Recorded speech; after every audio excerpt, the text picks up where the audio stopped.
People, we're live, yeah? Let me do that again. People, deluded, I'm back again. You know who I am. You know who I'm with. Curtis, what you saying, man? All good, bro. Pleasure to be here, man.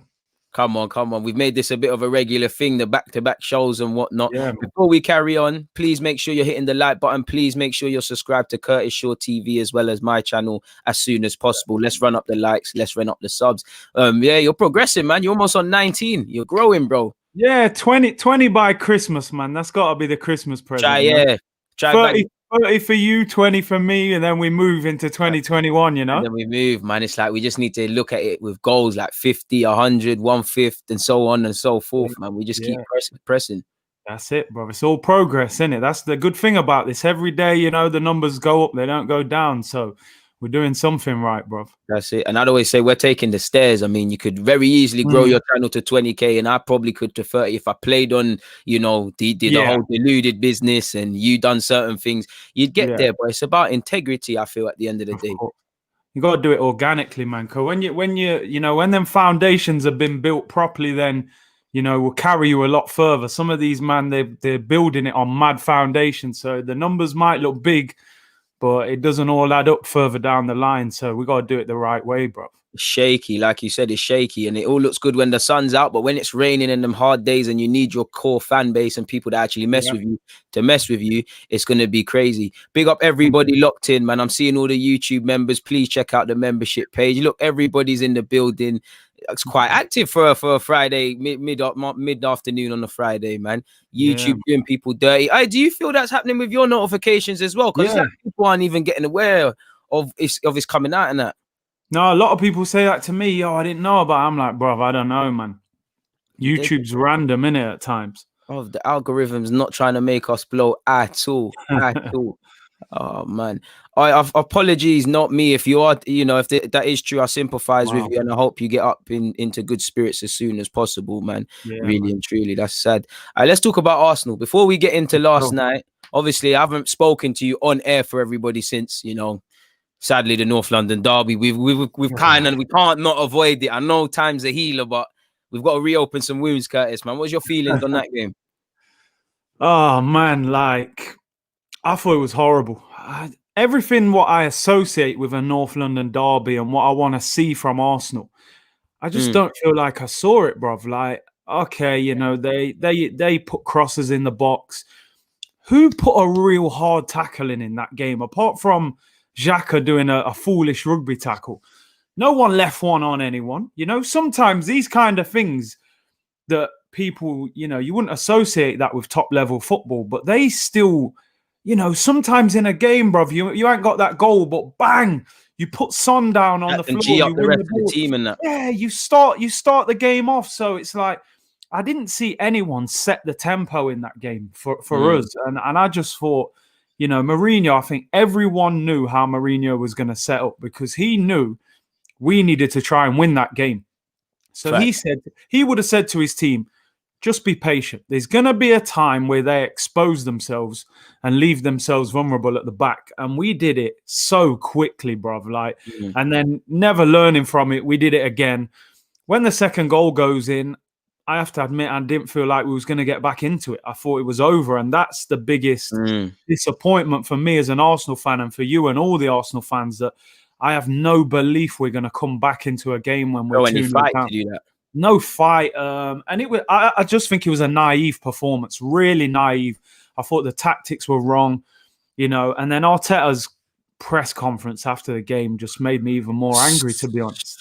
Bro. I mean, I hear you on the topic of the press conference, and I mean, he's got to the point where I think personally he's been blasting the players, and it's like when you play Football Manager and you keep shouting, the shouting thing must lose its effect. So let me try to do up the Wenger thing, because it didn't. It just further frustrated fans, and you're right, it didn't make sense.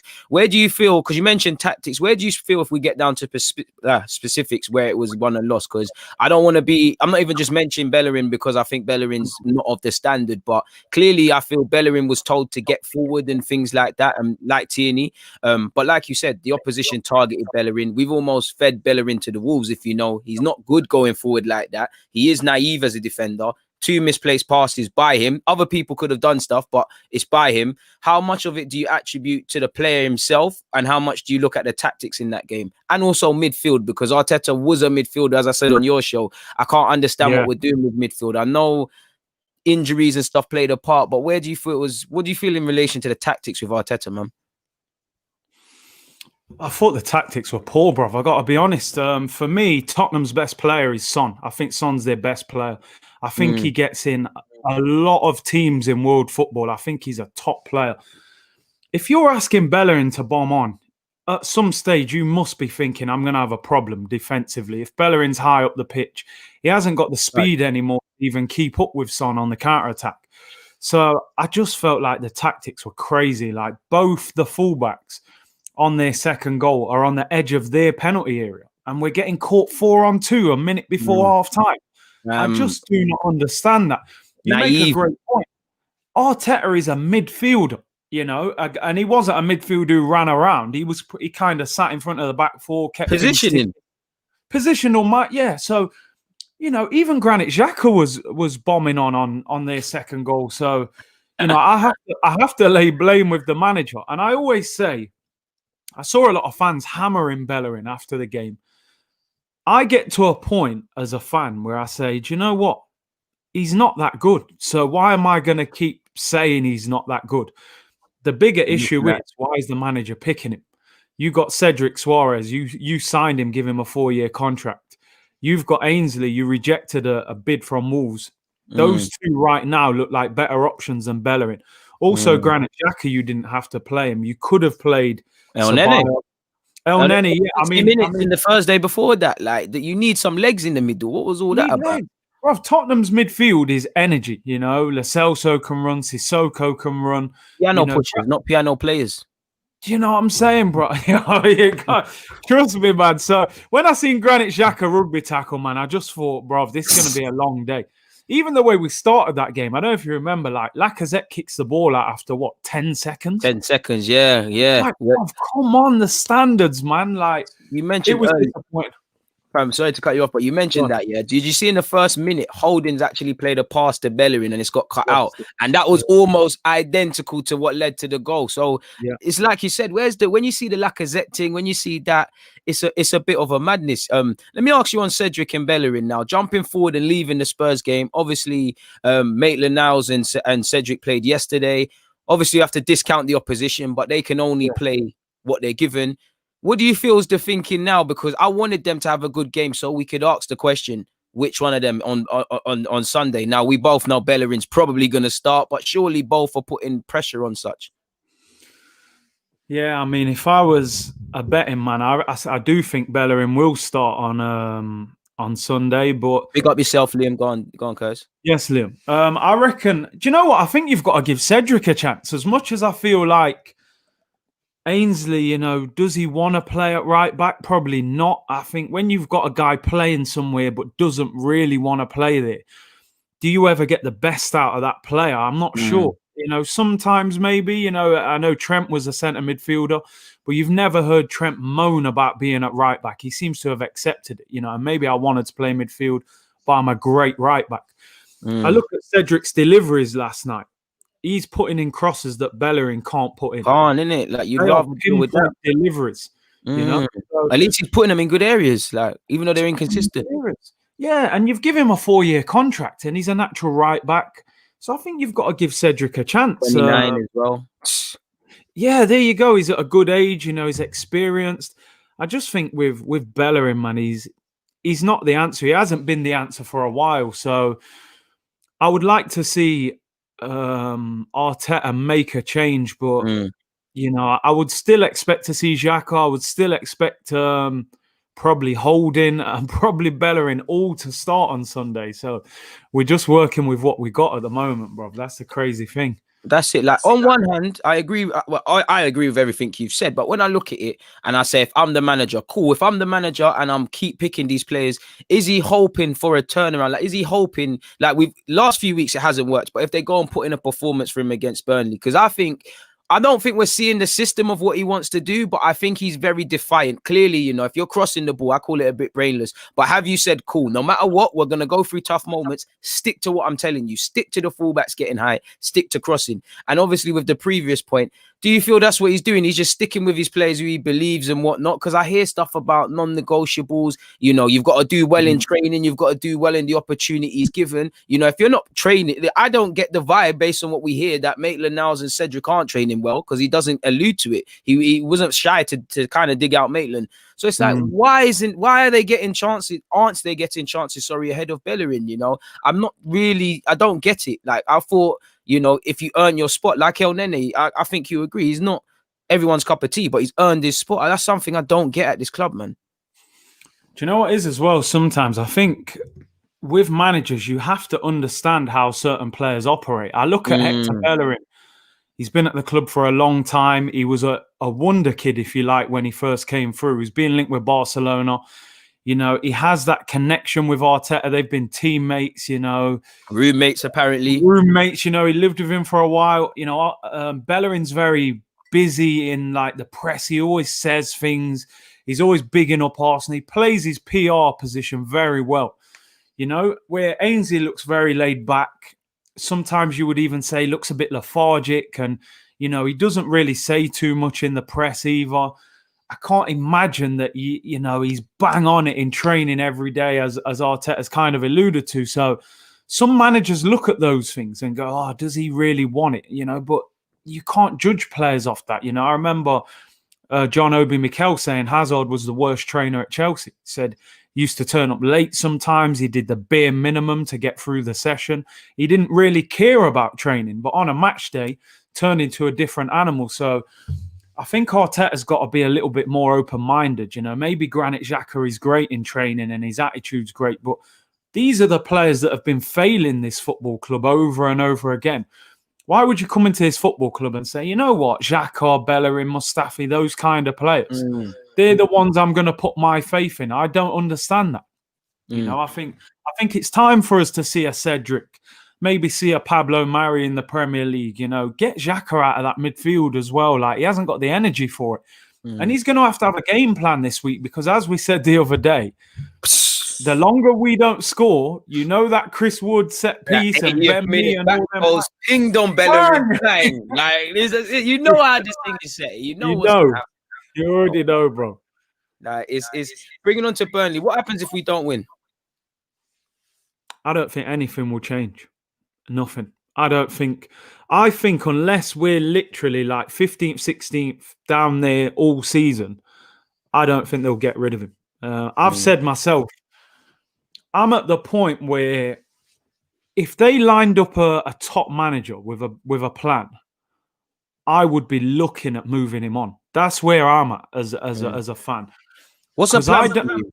Because, like, some people don't get the specifics. I know what a plan is, but people just hear plan and process. What would a plan be specifically for you? Number one, I think you have to have a system and a philosophy that you're trying to implement in the team. I look at Arteta at the moment, I think, what are you trying to do? Like, what type of football? When he came in, we were pressing. Now we don't press. You know, we sit off teams now. You know, now we're putting 30, 40 crosses in. I'm sure. And we were putting lovely passes together prior. So, go on. What's going on? Do you know what I mean, bro? Look at the end of the season. Look at them goals. The goal against Liverpool, the Fulham goal at the start of the season. City goals. Jeez, Louise. That's their own football against them. Now we're putting 40 crosses in with a striker who scored 3 headers in 3 years. Like, it's like the plan has gone out of the window. And this is why I think players struggle when they sign for Arsenal. Like we were saying the other day, you look at Jota, gone to Liverpool, looks like he's been there for 4 or 5 years. There's a system, there's a philosophy, and Klopp's only buying players that fit within the puzzle. Klopp actually did an interview, right, once where he was asked about Aubameyang. I think it was after Aubameyang's first full season where he won the Golden Boot. And he was asked a question as in, like, why did Liverpool not try and go for him? You know, you'd managed him previously. And he didn't say specifically, but it was kind of alluding to the type of striker he is and the system. And Firmino, he was saying they don't actually play with what they would consider an out-and-out number 9. Which Aubameyang is. Which Aubameyang is. So you're buying specific players. I feel like with Arsenal, you're buying a player and it's just, he's talented. He's had a good season. Yeah, he's got ability. Let's bring him. There's no system. There's no philosophy. He's not solving a piece to the puzzle. There's nothing. Look at Pepe. Pepe, for me, as much as I think he's got to do more, he's suffering because of the system.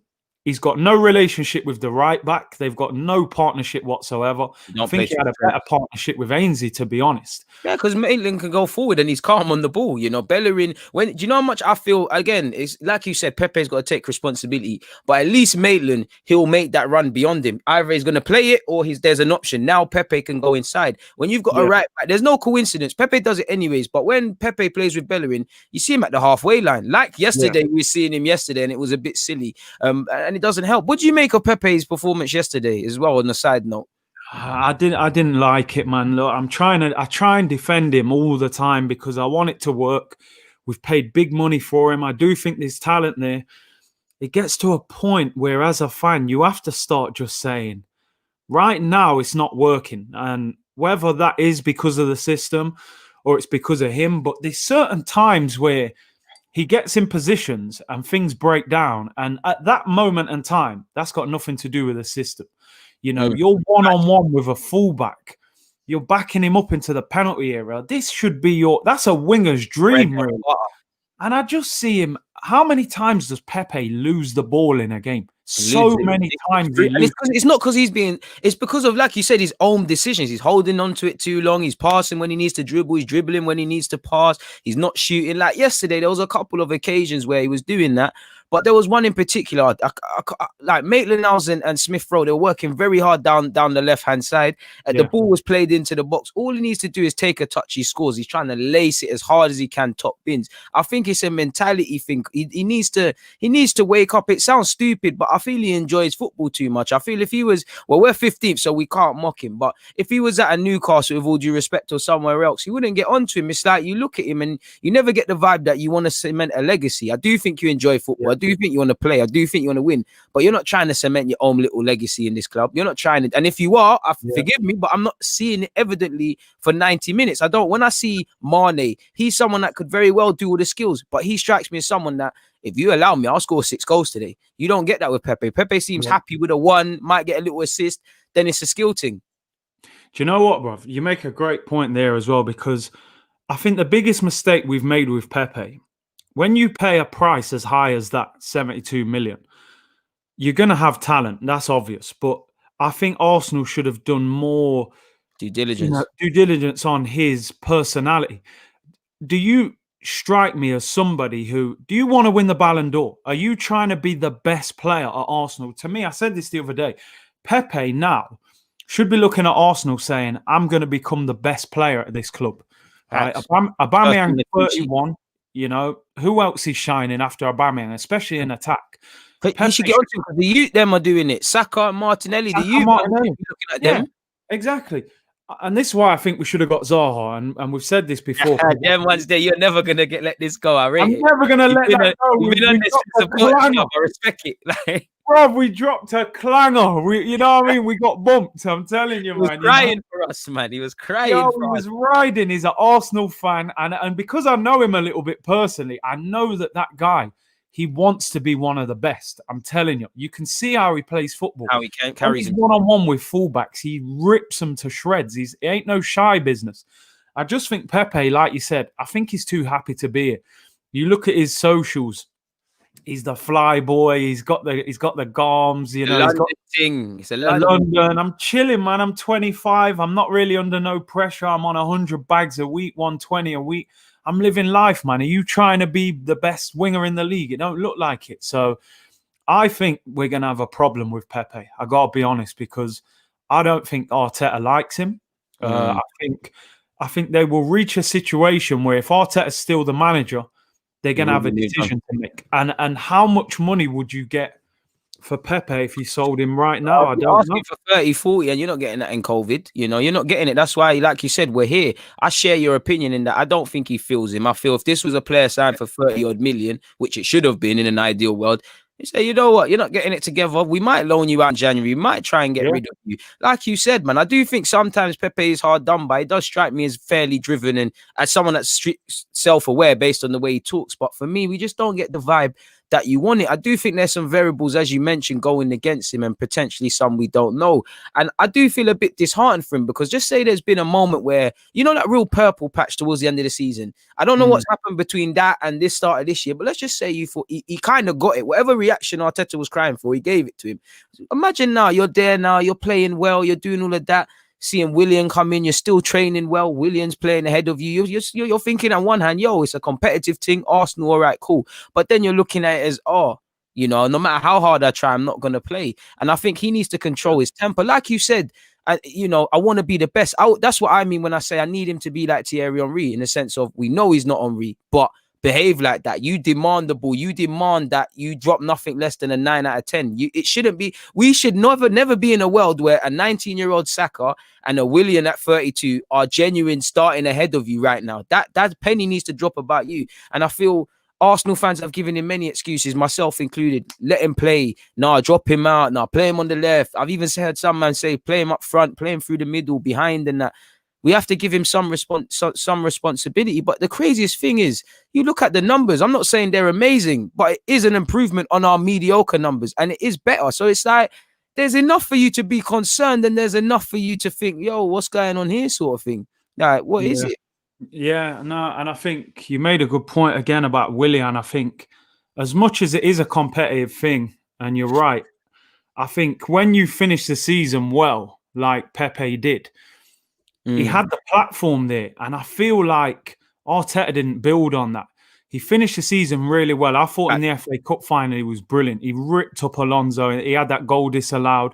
Semi-final was brilliant. Tore up Mendy at left back. Finished the season well. I would have been like, listen, you're my right winger going into next season. This is your season now. Forget all what's happened before. You finished the season well. Let's work on the training ground. You're my guy. Your backup player is going to be Reece Nelson, the young buck with pace. That's you now. Make the most of it. When you go and get Willian on, you know, apparently he's on like 200 grand a week with bonus. Probably how God knows that all. You said bonuses. You know he's got the mad thing bonus. Kaya Jerome, he's got the mad thing. He's got the mad thing. We're lucky he's actually not scoring. Maybe it would be a bad thing if he's scoring. You know he's got that goal bonus, even though Willian's not prolific. And you know the thing, and the thing with Willian, looking at the deal that he got guarantees. He got guarantees that, because he could have turned around to him and said, bruv, look, Chelsea have offered me 2 years as a squad player. You want me to come to Arsenal, bruv? I need to be starting lineup. And he obviously said, yeah, don't worry, man. We got Pepe, but I'm not really feeling him. Like, that right-hand side's yours, man. So this is why he clearly, anytime Willian's fit and available, he's involved, he's going to be starting. So I think that has held Pepe back. But if we're going to be, you know, call a spade, as we say, we have to say at this stage that Pepe has not been good enough. And when I watch him, I find myself frustrated watching him. You know, I don't often watch a game and think, I've seen 90 minutes of quality there from you. There's always frustration. Yeah, so I think we've got a problem with him. I think he's got to step up. I think in the summer they would accept offers for him unless he finishes this season really well, which I hope he does. Like you said, man, I think they would probably making up their mind on him, but probably would have given him a full season under Arteta. And I think it tipped the balance when we won the FA Cup and the sort of major role he played. But like you said, it is something we're looking at. The luxury Pepe has is that, you know, to even get a decent offer for him, we're going to have to do a madness. And there's several players that need to move away from it. Yeah. I don't know what's going to happen in that regards. People, please make sure you're not only subscribed to Curtis Shaw TV, but you're hitting the like button. Subscribe to me if you haven't. Please check out the pin message for my next live stream. Again, subscribe, like, do up everything. Moderators, make sure you're on the case. Big up my guy, Dutty Does. He said, does the manager or player have to supply additional 1v1 situations / phases of play? As Curtis said, winger's dream. For me, it's both. It's both. It's like the manager has to, like Curtis said, if he knows someone's a bad boy winger 1v1, put him in situations where he can burn the fullback, put him in situations where he can cut inside, and then you need movement, because suddenly if a fullback overlaps him, if a midfielder goes for the underlap, if somebody just darts forward beyond the centre half, there's space and there's options for him to exploit. So I think it's both. If you mean in terms of like actually learning on the training ground, then of course it's down to the manager as well, because don't get twisted, this is where I'm looking down to who Arteta has around him, because as everybody knows, long gone are the days where a manager can do everything. You know, he's got to deal with tactics, analytics, press, all this nonsense. You know, he can't always be part of the training sessions. So if it's a thing where, you know, Arteta needs to delegate something, say, okay, cool, I'm going to lead the main boys. Pepe, I need you to go off with Bob Smith. You lot are going to go and do this thing. And then, yeah. And then it's down to Pepe to say, okay, Bob Smith, let's stay for an extra hour. What do you like Bobby, you know? Yeah, Bobby, bro. You need them. We need them. If we had them 60-year-old geezers called Bobby, I'm telling you, they'll pattern our defense. You know them guys with jumpers and collars and the Reebok crepes? You need them old school Bobby, man. They're the real football man. I'm telling you, bro. In relation to his question, I think number one, especially in the Premier League, we don't get Pepe one-on-one with the fullback enough anyway. He's getting the ball on the halfway line, often with his back to goal. And then second of all, I look at Mahrez, for example, as like a left-footed right winger. And even Salah as well, but especially Mahrez. Every time he gets the ball, Kyle Walker's gone. Because Kyle Walker knows I'm pulling that left back out of position. If he leaves Walker, Mahrez drops a little reverse pass. Otherwise, Mahrez cutting. How many times have we seen Mahrez just bend it in the far corner? But Walker's made that run to just create that space. We don't have other side. Like, we don't have that. We got no partnership. So I do feel sorry for Pepe in that sense, because I'd be looking at it going, you know, he probably had a great partnership with Lille's right back, whoever that is. He's looking at Bellerin like, bro, you ain't doing nothing for me. Like, you're standing behind me. You're putting in these mad crosses. More time I'm running backwards, chasing him on the counter-attack. So he's not getting a good chance. I'm just hoping when he comes back from this suspension, he's learnt from that red card, because I do think it would have affected him. It seemed like it really hurt him. So it could be his last chance. He needs to step up now, man. Two questions off the back of what you just said, because you said two great points. Yeah. First of all, after his brand, what do you expect? Like, obviously, in a dream world, he comes back, he starts, he baddies it up, and we say all is great. But after that Europa League game, is it more of the same? What do you think is going to happen? And also, my second question would be: you mentioned a great one about relationships. Now, as much as I feel Bellerin is the common denominator, so Pepe, you know, he's improved a lot defensively, and he's had to.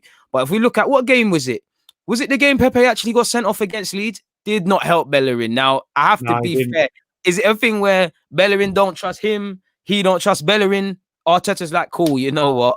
William's the bit of both, because he might not have the flair and whatnot, but he's better with Bellerin. He helps him out. Like, what do you make of that? Them things.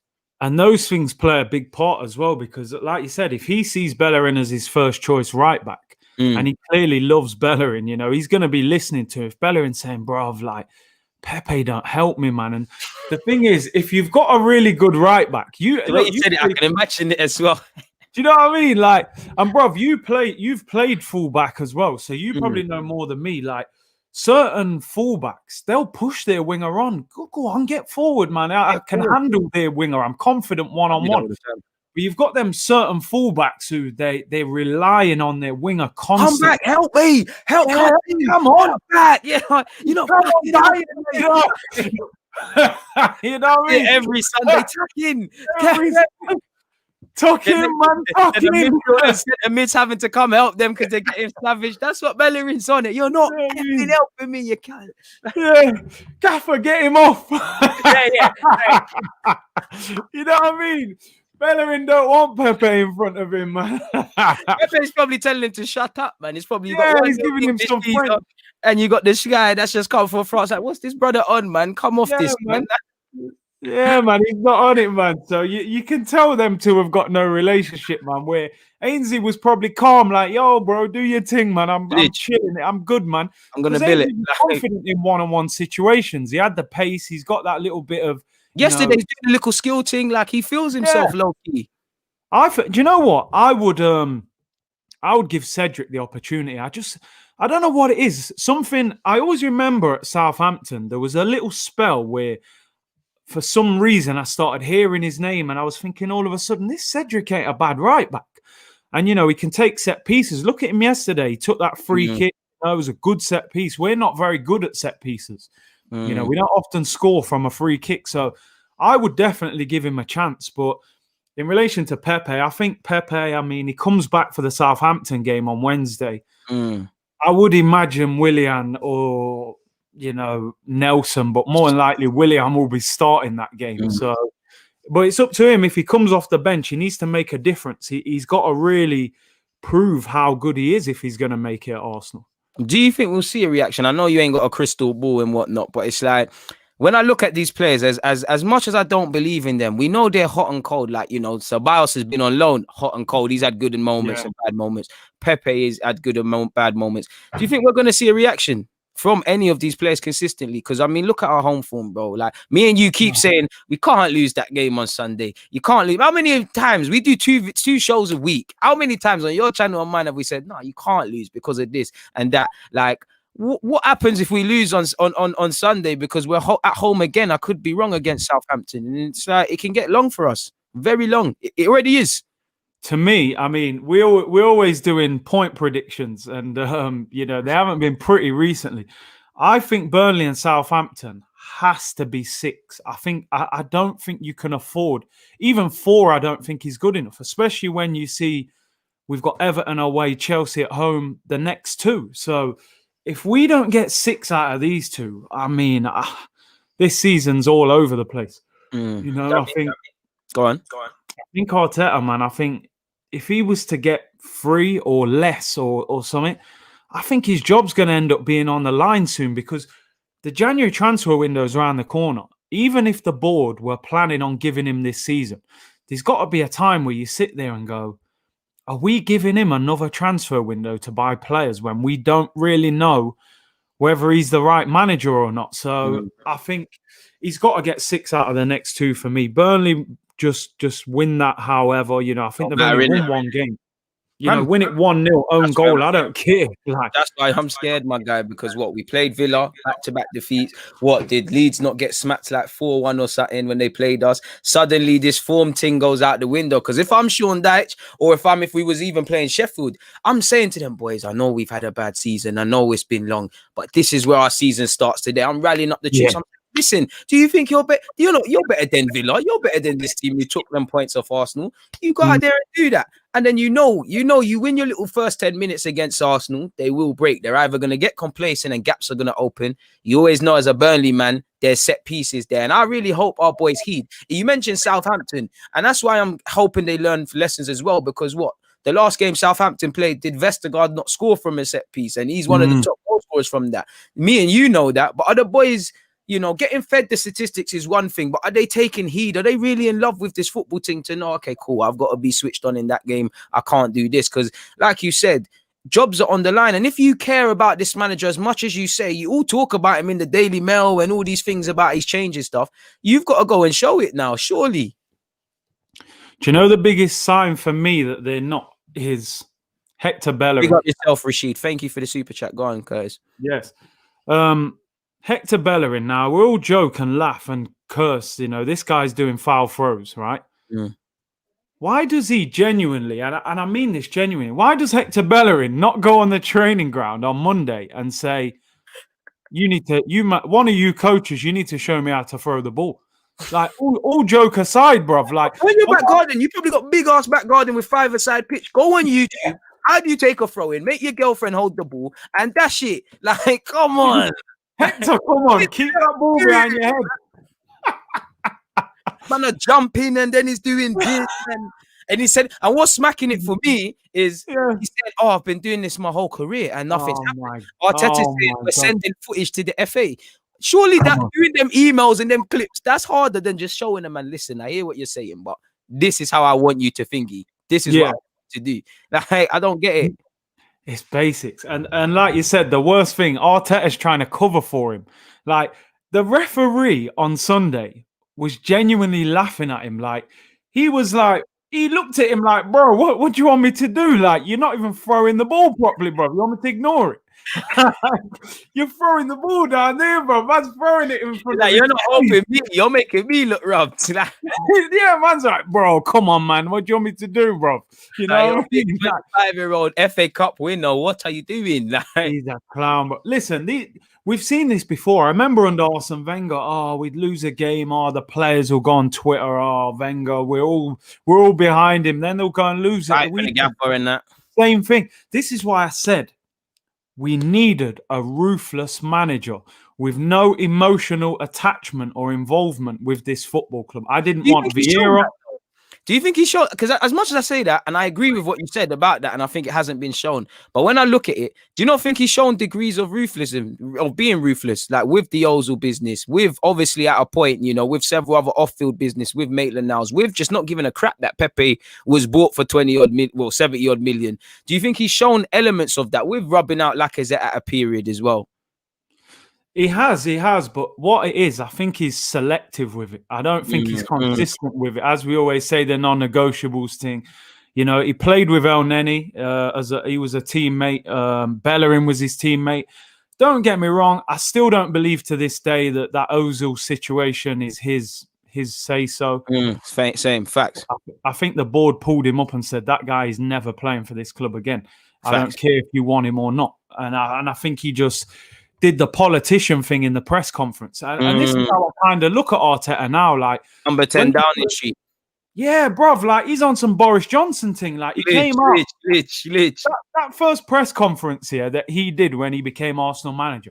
I sat there, I watched it live. I said, raw. Grinning teeth, innit? This guy gassed me up. I thought it was Pep talking. We got the shirts, bro. I got the nick. I all put DG13 on it and that. I was gassed. I was like, yo, we're back. Why don't you go and print the shirt? I was ready to go Emirates with a hoodie on, put the shirt over it.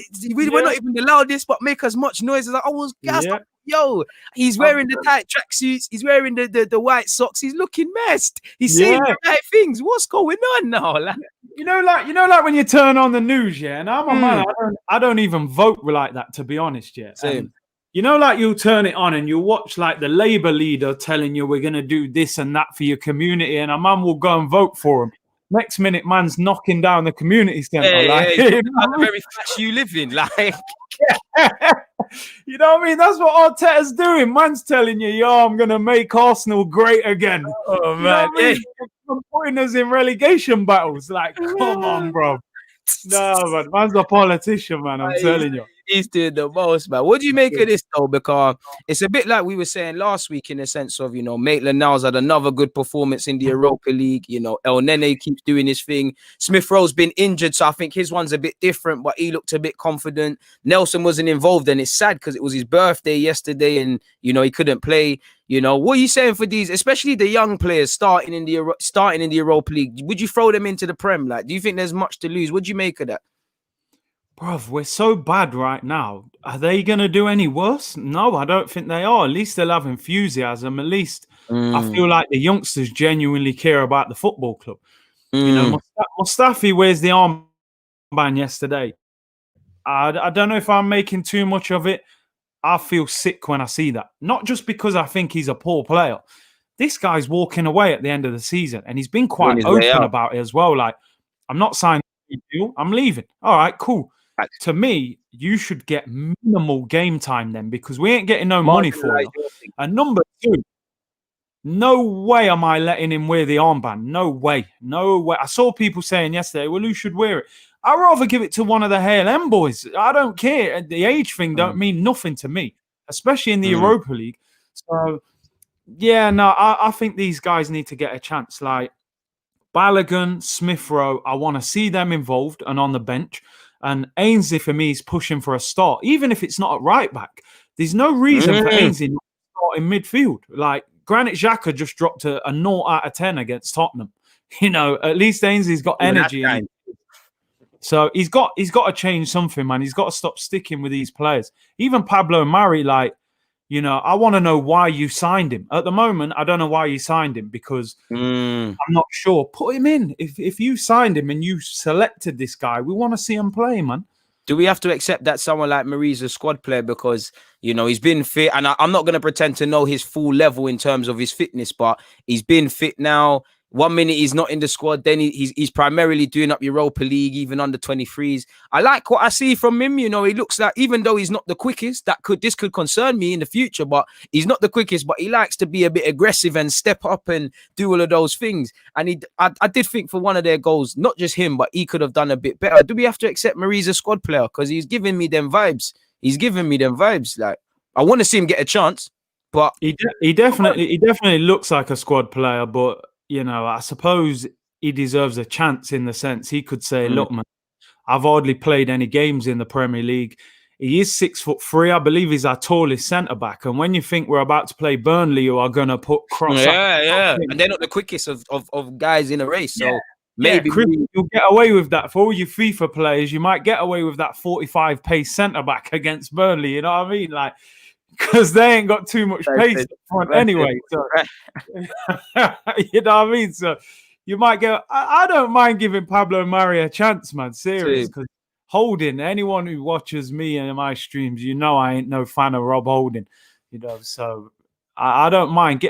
We've got to try something. We've got a 25-man squad, and we're playing the same players the majority of the time. So change it up. Showing it, bro. Guys that aren't even, like you said, change it up. Like, all I want to see is guys playing well. If you're playing well, keep your shirt. Like, I'm not saying Maitland-Niles in midfield or right back is necessarily the long-term answer. I'm not saying El Nene is that. I'm not saying Nelson is going to save this team, but this is meant to be a squad game. You're meant to. I want to see 25 man in this squad scared that the next man is going to take their position. You know, it's a bit like the world of footballing agents or things like they're all good friends and stuff, but they're competitive. They're not trying to let someone take food off their plate. That's the way I see professional footballer. Yeah, you're in a good position, you're getting a lot of money, but you know, I want that shirt. If we're playing these big games, I want to play. If I'm Maitland-Niles, I don't want to hear Hector Bellerin. I don't even want the fans like me and you talking about him. I just want my double-barreled name there. If I'm Cedric, I want that. If I'm Willian, I come from Chelsea, no disrespect, but what Arsenal are wrong compared to Chelsea is a joke man thing. I'm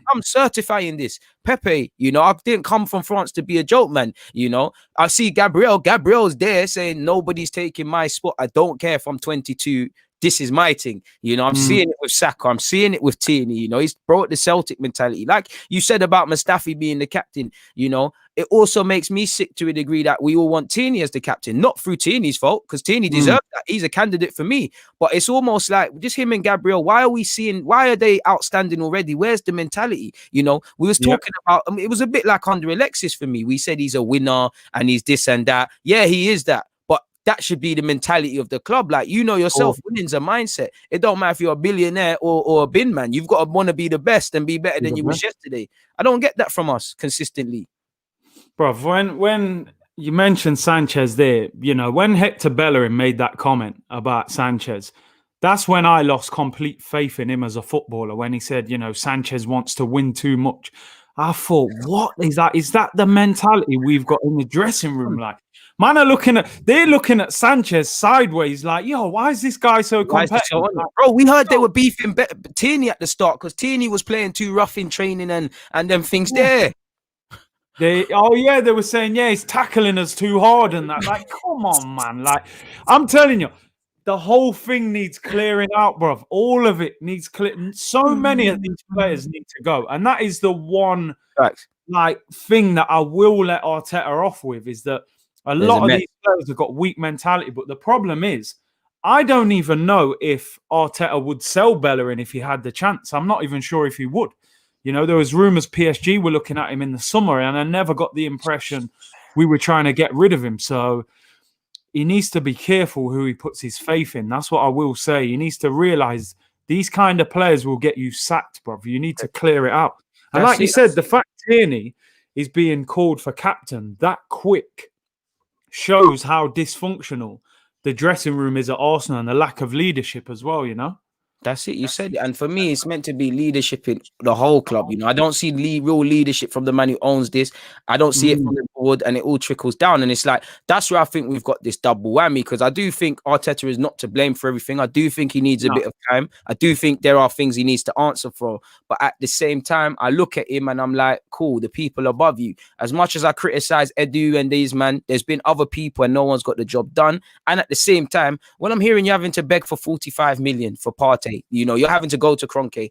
How much can I get at Edu and them sort of man? Because you're being crippled. No matter how much I criticize you, how can you do your job if you're having to do that? Like, is there a way that we can get Kroenke out, bro? Like, do you see any way that this club moves forward under him? Or is there a way we can do something about this, man? Because this is all mad right now.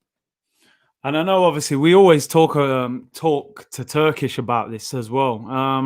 I don't think until the fans can go back to the stadium in full, you can do anything to affect him. I think, all right, maybe you can not buy all the merch, but a lot of the time companies, they pay them up front anyway. So us not buying 10, 15,000 shirts will not affect them that much. I think once the stadium is full, people have to genuinely sacrifice their ticket on a match day.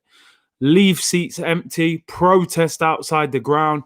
You've got to bring real heat down on the club, because for me, that's the only reason Arsene Wenger left the club, because the money was being affected, the sponsorships were being affected, because it was getting quite toxic at the Emirates at that time, inside and outside the ground.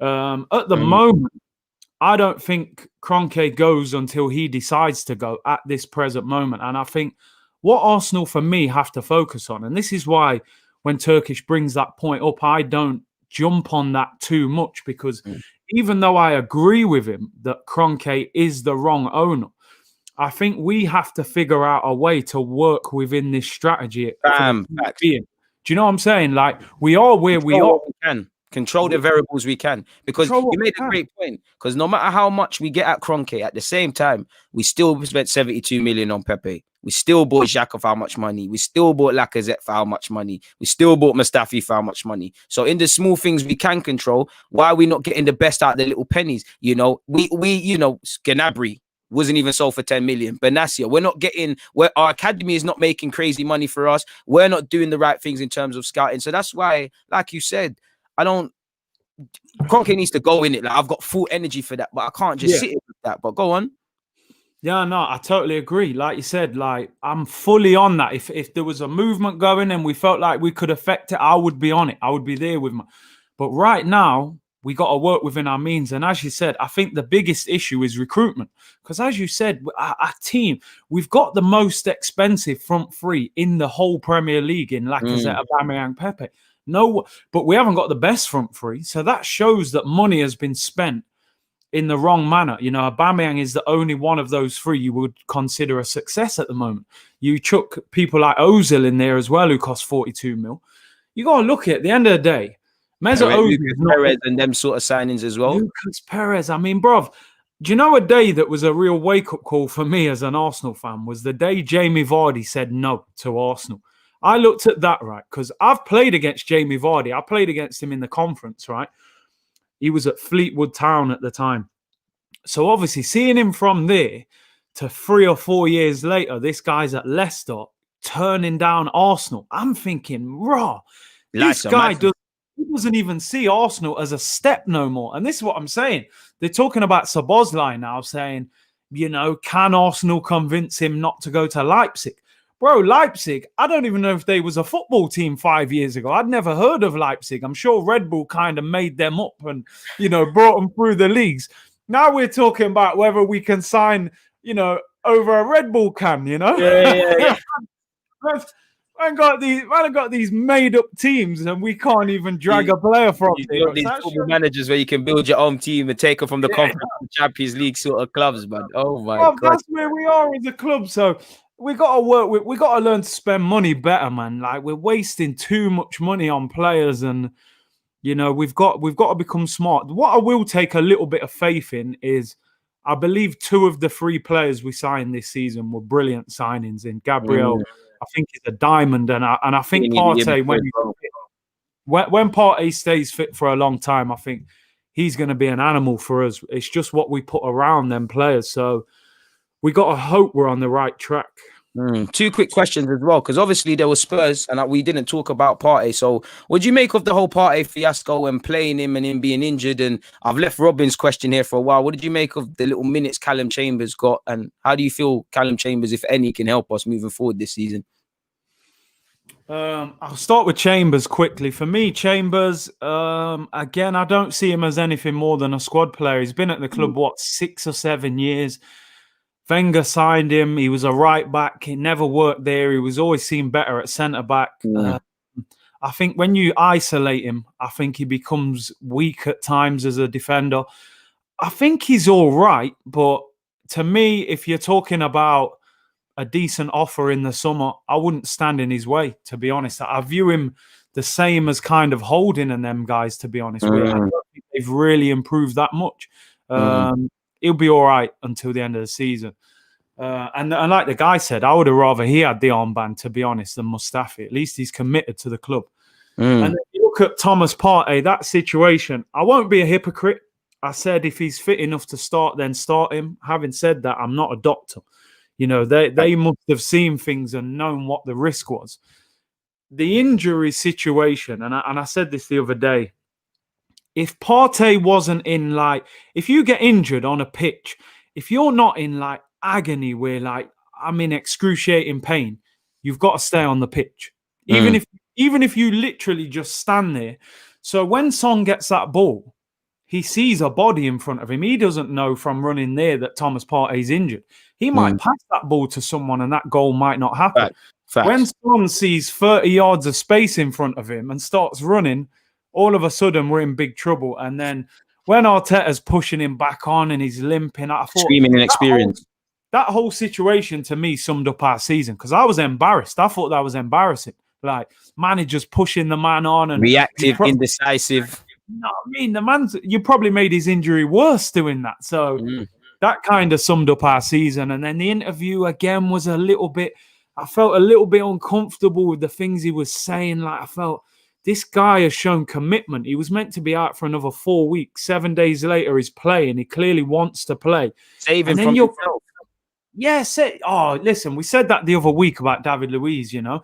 And then I felt like Arteta was kind of having digs at him and saying we need to have a meeting and discuss it. And I just didn't like that. Again, I thought, you know, so... But obviously Partey come out with the Instagram post saying, you know, he was a part of the reason I came here and that. But I just think Arteta's got to be careful how he starts talking about these players in the press, man, because at times it's like he's starting to do that blame thing, which I don't like. You know? The Jose thing. You look at Ferguson, who to me, Ferguson's the best club manager of our generation. Ferguson constantly defended his players to the press. He couldn't stand the press. He didn't want to give them any headlines. When he was in the dressing room, bro, man was getting what was happening. Beckham was getting licked off his head. That is probably getting punched in their face and whatnot.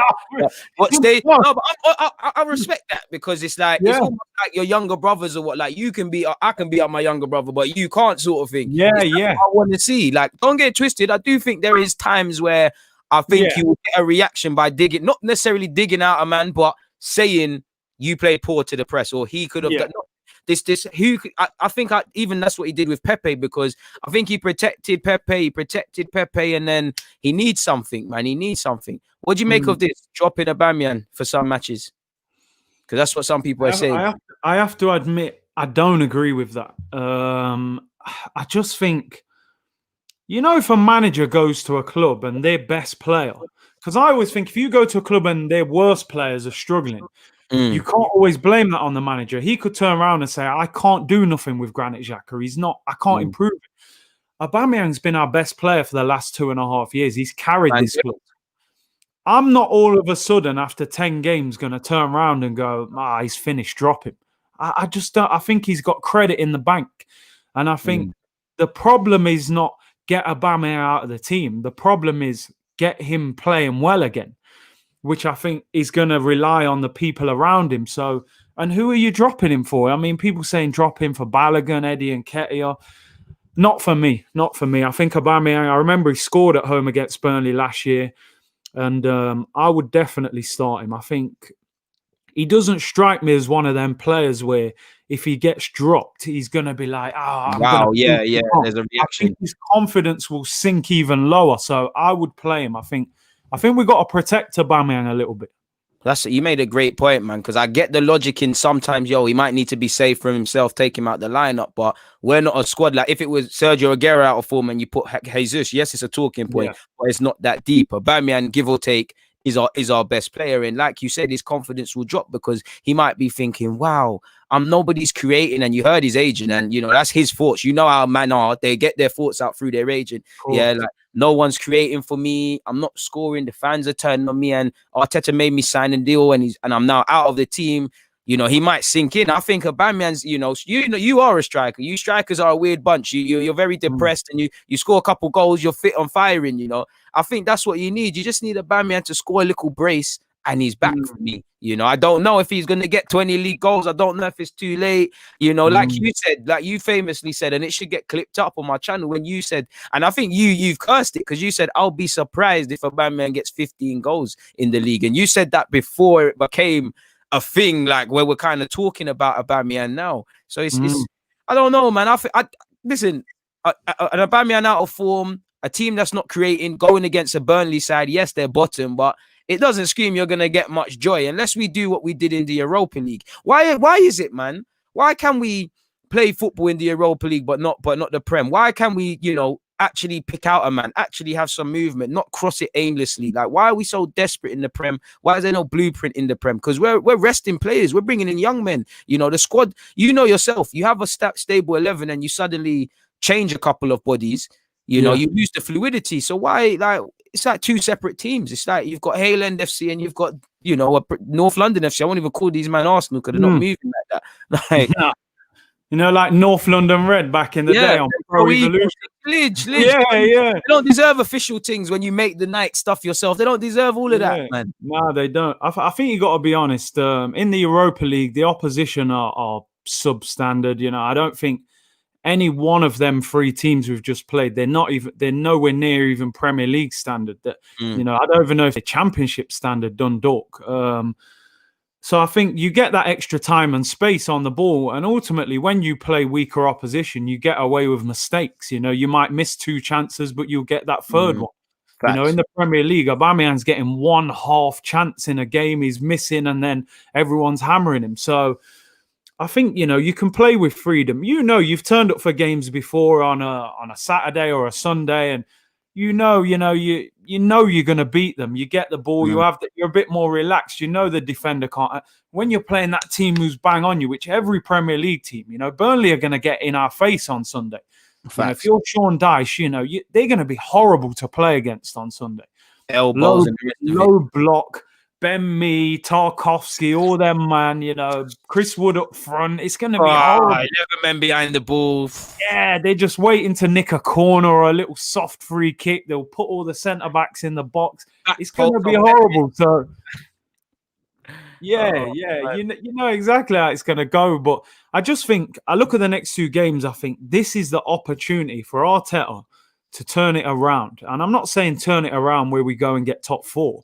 To just turn that corner. Like, Aubameyang needs a goal. If we beat Burnley on Sunday, Aubameyang gets the winner. All of a sudden, his smile comes back. We've got Southampton. I know they've started well, but I would still be confident we can beat them if we've just beaten Burnley.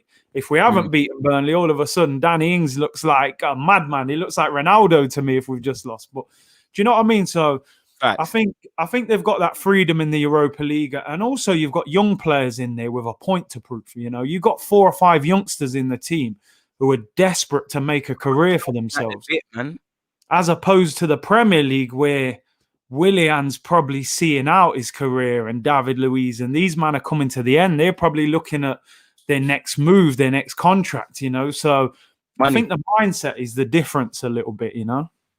Facts. What do you make of this question? Do you guys believe that Marie and Cedric was Arteta signings? If so, why aren't they playing in the league? I personally don't think so. I get it. When you say Arteta and Marie crossed paths when Marie was allegedly at City, I don't think so, Don. And obviously, he must know who Cedric is being in the Premier League, but I don't think so. I think he said he needed a centre half. Edu did his due diligence. We ain't got Peasy, grabbed that. Cedric, we saw a cheap option, to get him on a loan and then eventually make him permanent. I don't think there is options. I just feel they put them to his table and said, it's this or nothing. And, he had to take it. It's corned beef and rice, literally. It's corned beef and rice. There's nothing else in the fridge, bro. Because let's be honest.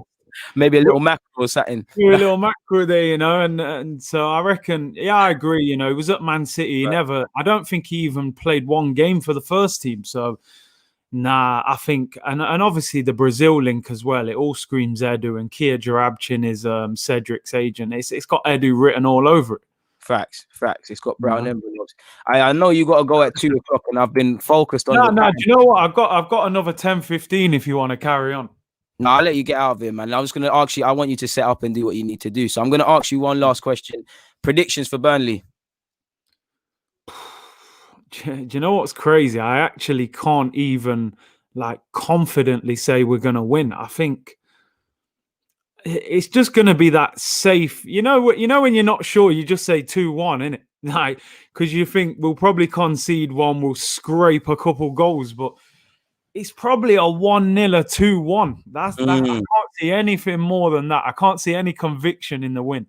Bro, I'm like you, man. I'm going 2-1 Arsenal, but I was saying 2-1 Arsenal against Spurs. I said 2-1 Arsenal against Leeds. I said 2-1 Arsenal, against Wolves. So I'm just going to keep saying it until it pays off, man. I do think we'll concede. I'll take a 1-0, scrappy 1-0, Aubameyang from open play, backs against the wall sort of thing, but you don't know, man. I don't know. I'll go with 1-0 Arsenal, but I don't know, man. But listen, man, Curtis, I've really enjoyed you being here, man. Like I said, I really want you to. I don't want to mess up your own little things. I know you said you got 10-15. You're a nice guy, so I know it's not a thing. But I want you to set up your stuff, man. So I'm gonna love you and leave you.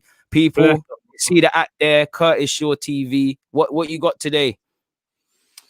Well, do you know what? This is what I'm saying. I don't know if I'm doing one today now because I was going to do one at 2 or 2:30, but the car's in the garage, so when that's going off, it's all mad.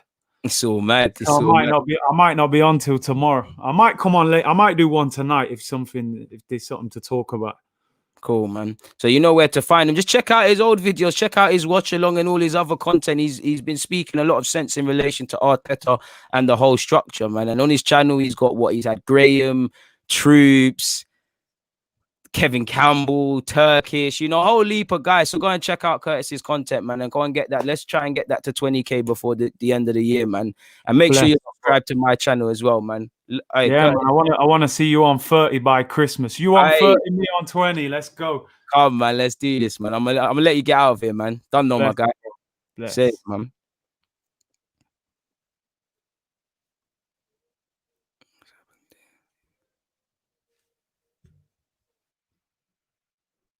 So yeah, I don't know what happened there. I thought it was gonna close. I know Curtis he's a busy man. He wants to get on with his own content. I don't want to hold him up at all because you know me, I like to ramble and things. So I guess I'll just clean up in a sec. We're going again at 2:10, people. Make sure you check out the pin message. We're going again at 2:10. What have you lot got to say? We'll talk about in the next stream Szoboszlai and stuff. So make sure you're there, people. I'm going to find the link for you guys again. We'll talk about Szoboszlai there. We're not going to talk about him here. What other things have you lot said, man? In fact, I should have just let Curtis clean up. But like I said, I hate when people have me on their show and they make me do the most. So I wasn't going to do the most to Curtis, man. I like to take care of people's time. But what are you lot saying, man? Come on. It's on sick. Me and Curtis have just been here for how long, giving you lot how much content? Not even 300 likes. Let's get that up. A lot of you are saying different things. We've got 2-0 Burnley. We've got 1-1. We've got 2-1 Burnley. We've got 2-1s. We've got, man, big up yourselves. What have you lot got to say? Yeah, man, what's happened with Graham? He's still out here. He's still doing his thing, man. I know he's had some personal problems in terms of not to talk someone's business, but there's been family bereavements, as he said on Curtis's show. Thoughts and strengths with Graham. He's a solid guy, man. Really love him, and my heart bleeds for him, man. But I don't want to talk about a man's personal business. He knows the strength and the love is there each and every time. So yeah, man. What are you lot saying? You got 2-1s. And make sure you're there in the other live stream, people. It's all there. We're going to talk about Szoboszlai. You lot are breaking my heart in relation to Szoboszlai. Let's get one more question in before I skirt, people. Smith Rowe starting, what's the possibility? Probably 3 out of 10. I would love him to start, but we heard this about Nelson, and we heard this about Smith Rowe, and we heard this about everyone, really and truly. So it is what it is. Thoughts on Aziz? I think he looked good in his little cameo. Probably, you know, a lot to work on before he plays on a consistent basis, but he's a good player. Can Gabriel and Marie play together? 2 left footers? I guess I would say yes. I know many people would say no, but we don't cry when it's 2 right footers. So maybe, and they both speak the same language, and, you know, Gabriel's got a bit of pace to him, and Marie's not really, but Marie seems a good reader of the game. You know, it could be a good little partnership. I don't think it's something Arteta really wants to try, but it is something that could happen, people. Like I said, please make sure you're hitting the like button, people. You know, what you lot are disrespecting. And when I speak to Curtis after this, I want to see the subs go up on his channel, man. You know, let's get him to 20. Let's get me to 30. Let's get us both to 100K and beyond, people. But yeah, I think he should, but I don't think he would. You know, like I said, 10 past 2 will be back again, man. Marie speaks Spanish, but he played in Brazil as well for a period. So he must have a level of Portuguese. I think they do. You hear how Bellerin was influential in relation to the wage cuts and things like that. And I think Xhaka's got the confidence of his teammates for what it's worth, regardless of what I may feel about him personally. I wouldn't mind Max Aarons, but I do think people overrate him. I'm not going to lie. Come on, man. Come on. Like up the ting, man. Like up the ting. We're going again in 4 minutes. We're going to be here. I just like to do different live streams because it makes it a bit cringy if I try and flip this and make it a next thing. And I like, you know, I said it's Deluded and Curtis, so it's going to be us sort of thing. Yeah, so on that note, someone said, do you rate Bellerin? I don't think he's as bad as people make out. I just feel he hasn't nailed down that spot, and he ultimately hasn't improved enough. So it's a position we should be looking at, you know. So yeah, man, I want to big up Jaden. He's there. Like I said, I'm going to be back again in 4 minutes, you know, next live stream. So yeah, make sure you're there. If you haven't got anything else to do, please make sure you're subscribed to Turkish. Man said Turkish. Subscribe to Turkish as well. I'm too used to doing this with Turkish. Make sure you're subscribed to Curtis Shaw TV as well. Like I said, he makes some bad boy talent, and he gave up his time being here with man. So I really appreciate that with him. So yeah, man.